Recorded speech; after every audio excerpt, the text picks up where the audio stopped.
અયોધ્યા ખાતે ભગવાન રામચંદ્રજીના મંદિરને 1 વર્ષ પરિપૂર્ણ થતાં આજે રાધનપુર ખાતે ધાર્મિક કાર્યક્રમનું આયોજન કરવામાં આવ્યું હતું। સંતવાણી સહિતના અનેક કાર્યક્રમો યોજાયા હતા, જેમાં ધારાસભ્યએ ભજન લલકારી સૌને ડોલાવી દીધા હતા।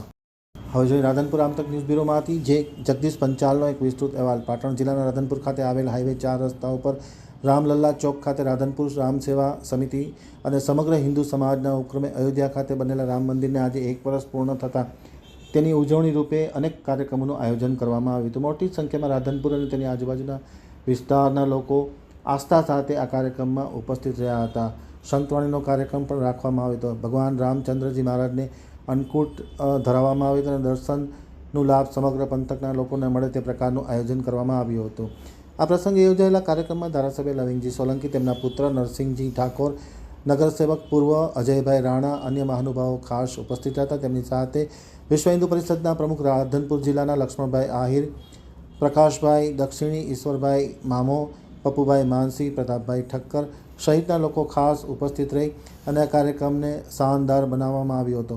સંતવાણીમાં રાધનપુરના લોકલાડીલા ધારાસભ્યએ પણ ભજન ગાઈને સૌને ભક્તિમય બનાવવામાં આવ્યા હતા, એમ જયંતિભાઈ ઠાકોરે આમતક ટીવી સાથેની વાતચીતમાં માહિતી આપતા જણાવ્યું હતું।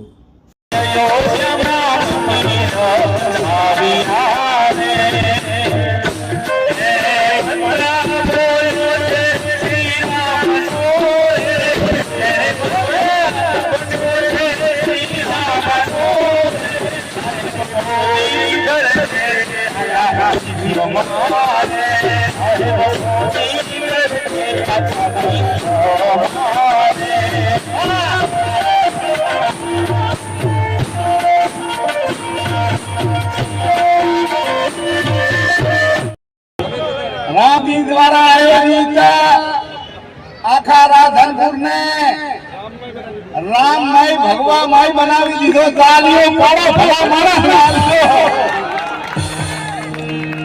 આવો અવસર ના મળે, કારણ કે આપણે બધાએ જોયું છે કે આપણા ગુજરાતના યશસ્વી ભારતના વડાપ્રધાન મોદી સાહેબે જે 500 વર્ષની આપણો ઇંતજાર હતો, આપણી રાહ હતી, એ રામલલ્લાને એમના નિજ ઘરમાં એ મંદિરમાં પ્રાણ પ્રતિષ્ઠા કરીને આજે 1 વર્ષ થયું છે।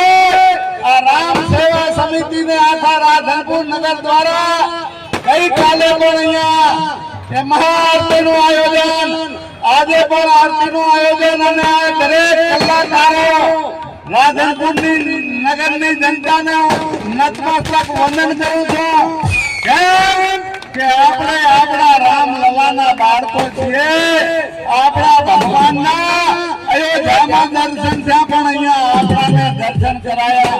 રામ સેવા સમિતિ તાળીઓ પાડો ભલામણ, કારણ કે કમાવો ખાવો પીવો હોય તો આખી દુનિયા કરે, પણ આવા રામચંદ્ર ભગવાનના આપણને અહીંયા દર્શન કરાવે એને તો આપણે કીધું છે કે સાધુ સાધુ સબ બડે अपनी अपनी ठोर शब्द विवेकी पार की होई मथेजा मोर ભલામણ। આવા ભાવોને આપણે વંદન કરવા જોઈએ અને હું ખાસ આ રાધનપુરની નગરની 18 આલમ 36 કોમને વિનંતી કરું કે બધા એક રહેજો, રામમય રહેજો, તો આપણું જીવન ભલા માણસ કરતા પવિત્ર ધન બનશે। એટલે એવી વાત કરવાની હતી અને અહીંયા ઘણા ભજનીકો છે, ગાનારા છે,